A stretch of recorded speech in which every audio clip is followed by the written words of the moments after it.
Welcome, everyone. We're here with the Community Podcast, working remotely from home. I'm Chase Johnson Lynch, your usual host here at Big Condo Radio, and I've been chasing this guest down for a while. I had her mother on our show in our new studio and everything. Her mother is Dr. Sylvia Forchap Likambi, but she was telling me proudly about her daughter, and rightfully so, because before this pandemic, she's started going around on speaking engagements, and she's writing books, and she's hosting lectures and inspiring young people and older people all around her. And that's a really big introduction of my youngest guest here on the Community Podcast. So I'd like we all to welcome Latoya Likambi. How are you doing, Latoya? Doing great, thank you. Yeah. So, I mean, Latoya, I got to tell you, we haven't met before, but I met your mom, and I've seen different things that you're doing on social media and everything like that. And I just want to ask, how overwhelming is this experience? Because you're getting a lot of attention pointed at you, you know what I mean? Because you're on to your third book. We're going to talk about that. And you're only 13 years old. And so you're saying you're going around inspiring people and helping build their confidence and discovering who they are. So just tell me, how overwhelming is that? Or maybe it's not overwhelming at all. You tell me. Good, and it is overwhelming to see that I'm helping people and to see that I'm actually it's actually making an impact on people, and it's inspiring people and helping build their confidence and help find people's identities, or that I'm inspiring people to chase after their dreams at a young age, or to write their own books, or to pursue in something that people have always thought that they won't be capable of doing, but they are. Yeah. Well, I mean, I got to tell you, I was writing at an early age myself. I mean, all the way as early as the third grade and stuff like that. I wasn't publishing books, but I was writing stories. So what inspired you to kind of well, let's go to the first story here. As actually it's being stories by Latoya. Tell me, what inspired you to start writing these stories down? I just love writing in general, and I love English. And we would always write little stories, me and my friends, lunchtime. And I enjoyed doing that, so I decided to do it at home as well. And I had a big book where I'd write all my stories, all my poems, and all just different kind of things. And I realized that I would want to do it more. And whenever I got the chance, or whenever I had free time, that was what I wanted to do. And so obviously, I guess these were like a collection of stories and poems and stuff, right? So can you tell me, what do you think inspired your parents to, get behind creating Likambi Global Publishing and turn it into a book? So that other people could publish their own books as well, and also to help people unleash their identities, because I have my classes on there where you help to unleash your identity and your purpose. And then also, because so many people, especially after I published my first book, so many people asking how did you get this done, how did you publish it, how can you tell me, because I really want to as well. So we decided to do that to help people as well. Oh, wow. So that's really good, because it's hey, look, it's not rocket science. It's just having the courage to take on board, this thing. And we're in now a very direct marketing kind of universe, I had my first book self-published, but I went through a publishing house and everything like that. But people have told me that you can do it yourself. It really takes a lot of grit and determination. But I think what your parents had was belief, didn't they? They had belief in you and what you were writing, right? So then would you say that your second book, which was Casey's Diaries, would you say that that's more of a fictional story? I mean, is it based around a singular character or what?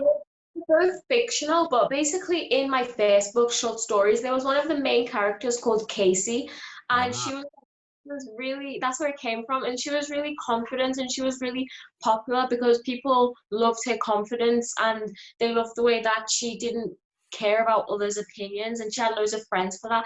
However, in Casey's diary, as she grew older and she got to middle school, she developed low self-esteem, and she started like um letting other people's opinions affect her in a bad way, and she started trying to fit into groups of the school that she didn't belong to, or she felt pressured she had to do certain things that she didn't like to fit in. And how real is this story there, Latoya? I mean, is Casey based upon you or? She's not based upon me, but she's based on like I base my stories on like things that I see in real life, like around me, or things that I know Mm-hmm. that happen to young people. Yeah, and My then you created an archetype. Like it's not you, but it's like an avatar. That's what I mean. Is it like, who you want to be, that kind of deal, or? Not really who I want to be, but like who I want others to be like. So Ah, they like, others were like low at first and they had zero confidence or not many confidence at all, but then they can take tips from Casey and the book because it's really relatable, and then they can gain that confidence again and be like Casey. right, right, right.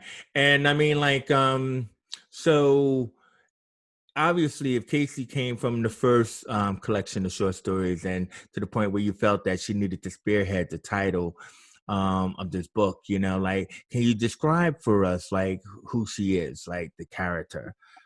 Like, give us a Casey, picture in our mind. she's an African American girl who lives in America. She has a mom, Yeah. a dad.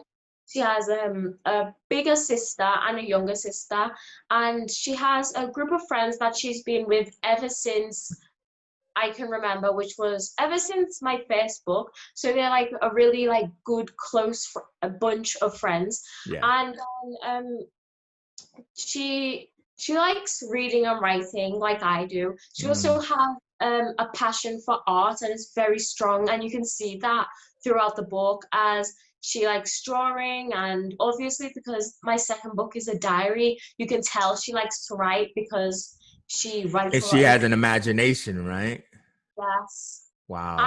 And she struggles a lot at home sometimes because she has like a really annoying little sister who can be like annoying at times, and then Yeah. sometimes like they put like a bit of pressure on her because because she's she's not the oldest, but She's in the middle. She's the middle child, isn't she? so she has to like set an example to her younger sister. Yeah.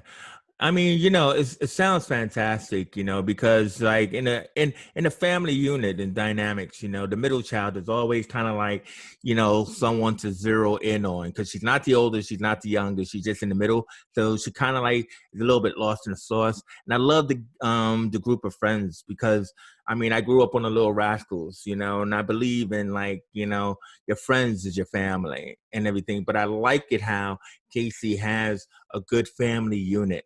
It's so positive in that, because we hear all these kind of stories, especially like, African American families are being fractured and torn apart. And I love it that Casey doesn't come from that, so very well done there, Latoya. I mean, I could see, some really good growth. And do you think that you got a lot of love for this? I mean, like has the ventures, have they been selling well? Yes, very well. Nice one. Nice one. I'm now very frustrated and upset. No, I'm kidding. No, that's fantastic, Latoya. And also, too, just give people a sense of context. When you wrote the first short stories, you said to me that you were 7. And like this Casey's Diaries was like came out last year. So then you were 12. So you had like 5 years to, come up with the second book when most people were just sitting there like, what am I going to do? Play with my toys or something like that. I love the fact that intelligence can just be as fun, can't it? Using your mind and your brain and stuff like that. And that's what you should be doing at this time. These are the precious moments in your life, you know and so now that brings us up to date to like where you are now, because now you're working on the third book that you're about to publish, and this is I believe Anderson Adventures. I probably got it wrong. That's the title of the book. It's the second part of the series of Casey's Diaries, because Casey's Awesome. series. So who's Anderson then? Anderson is the family name. Oh, why didn't I think of that? Yeah, of course. So is this like a family adventure story Yeah, then? so basically, what I'm not going to give too much away, but Oh, basically, why? Now you don't have to give it all away, but it's the called the whole, pitch. Pitch me. the whole of this book is basically more about Casey's family, so you get to know more about them. And she Cool. spends basically half of the book with her family. Right. Nice one. Nice one. I think it sounds like an interesting like trilogy. She's introduced in the short stories, and then she has her own adventures with her friends and herself. We discovered that, and now we're gonna with the third one, we're gonna explore the family. I just think it's just now. I'm not gonna take anything away from you, but it's all of this your ideas that you've been Yes. implementing into your book. I mean, you can admit that you had some help, Yes, or is it I really do. just Well, most of them are my ideas, but then some of them are like from things that I see in real life, and then of I take course? them and I put them into the story. Mm-hmm. Mm-hmm. Mm-hmm. See, because I think what happens is that I know when I was a kid and I was writing my stories, I used to write horror stories in class, right? But the teacher really seemed to dig it and post it on the back wall. And this is when I'm taking creative writing, right, in English. I mean, have you ever taken any kind of English classes or creative writing or anything like that? We used to do a lot of creative writing contests, and that's also how I got into writing. And we would actually, one of them got published. Mm. I was like top five in it was a poem competition, and Ah. you had to write a poem with a certain amount of words, and if you won like the top this and the top that, for instance, top 20 or top Mm-hmm. 10, you get like published and put into like a book of poems. Yep, yep, nice, nice one, nice one. And then you just fleshed it out into writing more prose, and everything else like that. I mean, I think writing is very innate. It's an inner skill for people, but I mean that doesn't mean it can't be focused through schooling and everything. But most of it comes from you as the writer internally. You probably agree with that, don't you? Yes, I do, yeah. Yeah, yeah. Well, I mean, this is fascinating. So let's look at obviously, your mother is involved in forms of psychology and training and resilience and everything else like that. And I'm pretty sure, like that's been on your mind, but to get you out there into the market. So to trust that, hey, my 12-year-old or 11-year-old, she could speak at your event and all of this other kind of stuff. So tell me how that started for you to do Um, your it speaking was engagements. it was mostly, yeah, my mom who got these opportunities for me, and then um she would take me to the events, and I would talk there and like sell my books and meet new people, and then people would like get inspired, or I'd sign a book for people, or I'd meet some of the children there themselves, and I'd give my book to them like personally, and things like that. And then I'd explain about the book, why I wrote the book, and things like that. Nice, nice. But then you said to me that you turned these into building confidence talks and stuff. So are these talks that you piggybacked onto another event, or did it ever begin to be? And now we have Latoya Likambi here to talk about confidence building, or is that where you want to go?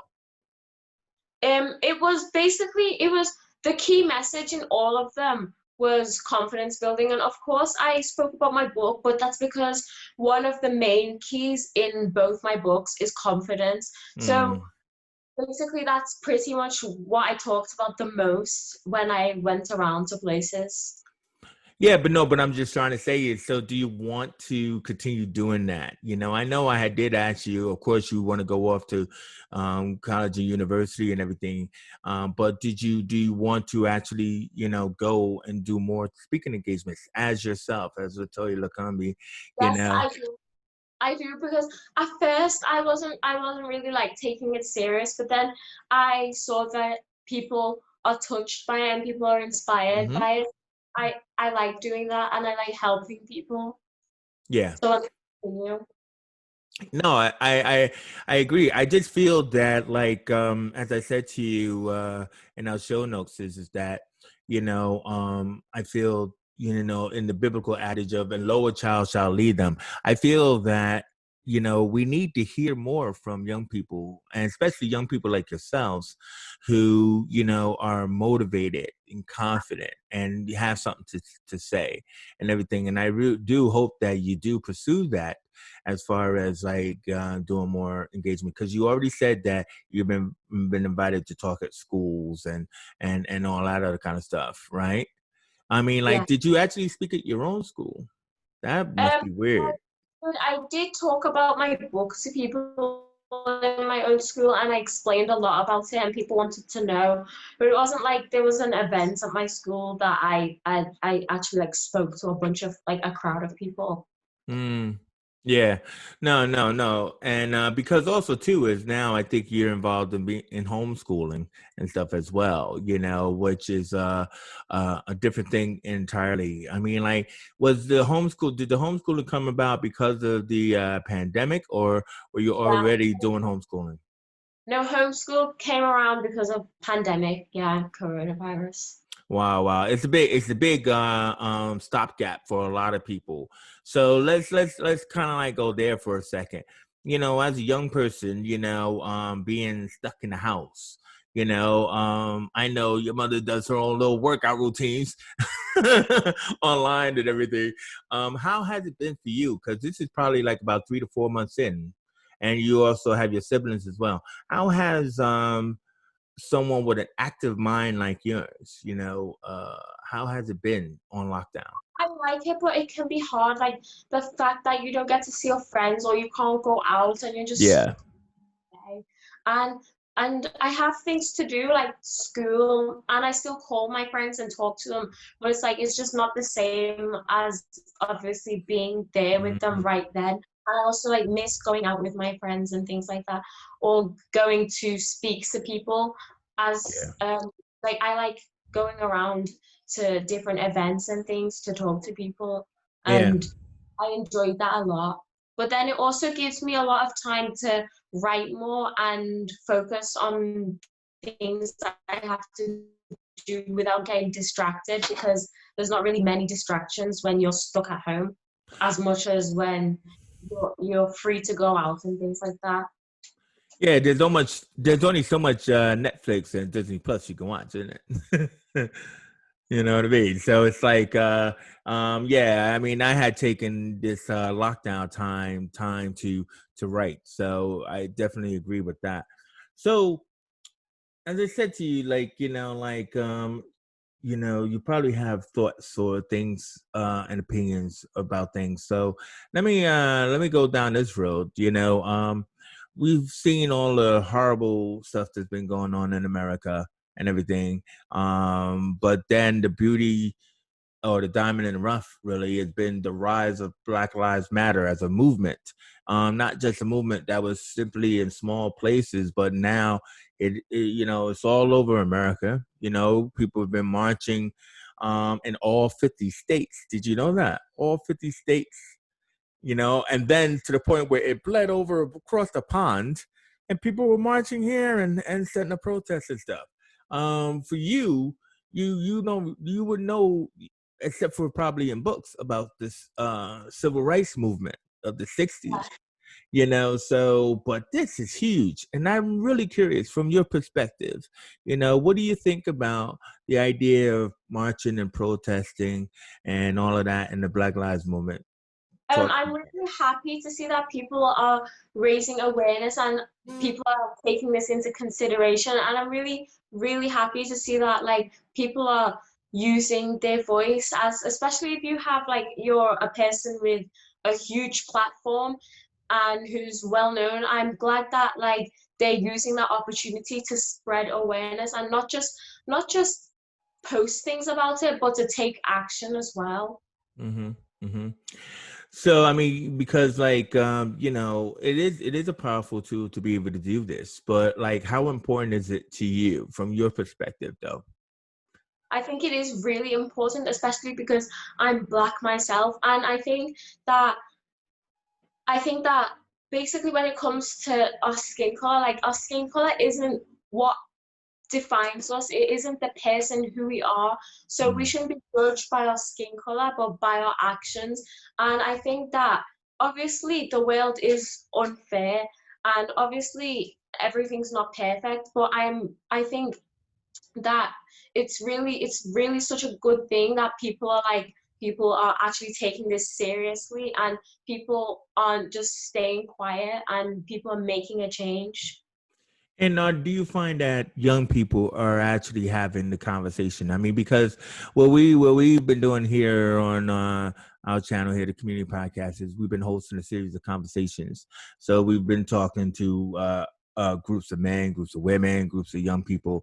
I mean, do you think that it's important not just for young people to have this conversation, but to have it with white counterparts and stuff?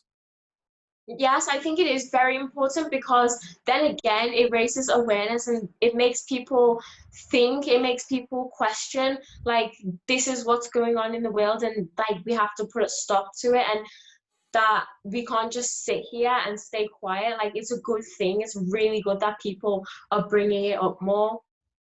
Because again, I know you're young, but that's why I think it was just curious to ask you is that, like the general feeling of like older people like in my generation and stuff is that like, oh, okay, here we go again, where we hear that from, let's say, like a white friend that I didn't know, I didn't understand, and I did, and it would feel to me like, yeah, because you were there sitting on the fence while people like myself were getting beat down and having knees on our necks. you know it's important though for people to speak of all barriers and really to come off of that fence and to have that conversation. So instead of going, hey man, I'm not talking to you because you don't understand, it's like, let's have a solution. Let's talk to them and tell them how we feel. And that's what I was asking you is like, and I didn't want to put you on the spot. I said, I had to let the audience know. I did kind of preface this question with Latoya. She's like, well, I don't actually have a plan or something. And I'm like, you don't need a chart, Latoya. I just only want to know just from your heart, right? As a young person, what solutions do you think that we can start the ball rolling to try and have a better future? To think before you make actions, to that think that if you see if you see a Black man or a Black woman in the street, that person could be a brother, a sister, a mother. They could be a teacher. You don't know them just because they have that skin color, or just because they look like they're doing something suspicious. They're Mm-hmm. not doing anything wrong. They just because they are this skin color doesn't mean that they're always up to something. The person could just be trying to go down the road to like go and buy something for the shop, and imagine if they were shot and their family wouldn't get to see them again. Like, you have the expectation that your mom is going to go to the shop to get something. Yeah, you won't ever see them again. And people need to think that like these people have lives. Like, we're not animals. We're not just a Black person. Like, we have a life. Mm-hmm. See, I told you you had it in you. That is like the best answer I've heard. Know why? Let me just say, we don't know each other, do we? Right? So by looking at me, right? Like even as a Black person, even as a young Black person, you could assume anything, right? You wouldn't know that I'm a father. You wouldn't know that I'm a teacher, right? You wouldn't know that I'm a podcaster, right? But I'm somebody is the point. So when something's happening to me by a cop or a criminal on the street, like you just said, I could be your brother, I could be your dad, I could be your teacher. it's not just my problem. If you let something happen to anyone on the street by cop or criminal, it's like, why do that and say, turn away and say it's his problem? You know what I mean? Because if you were in that position as a white person, then, like it would probably be more like, hey, get off of that person or woman or whatever, blah, blah, blah. I mean, what I'm upset about, this is the last question really, Latoya, but what I'm upset about is like when I see all of these little videos, right? And I want your reaction to it, right? When I see all these little videos and stuff, I saw a really horrible video, and you may have seen it because a cop was on a little young boy, right? Big bushy hair and everything, sneakers and no socks, right? That cop was like on that kid, flipping him over and everything, right? Like a rag doll. I don't know if you've seen this video, right? I have But you haven't? no. But now supposedly I'm saying to myself, this is a little wisp of a boy, and the cop is huge, and he still can't constrain this kid. But then there's a guy, who sounded like he had like a West Indian accent or whatever, filming it and saying, "Get off of that boy! Get off that boy!" Right? My point is, don't film it. Stop it. But obviously, hey, if he's a black man, he doesn't want to get taken away or beaten down by the cops. But this is the problem. As long as we let things happen and feel sorry later, it's too late. You know what I mean? That boy could not do anything to that cop. That boy had shorts on, he had no socks, big wild hair and everything, and stuff like that. And this cop should be ashamed of himself for trying to like handcuff this kid, but in such a wild and wacky way. So this is not part of training. Do you know what I mean? But Yes. the people who filmed it, why you're close enough. I can hear you say stop, but that's all you're doing? No.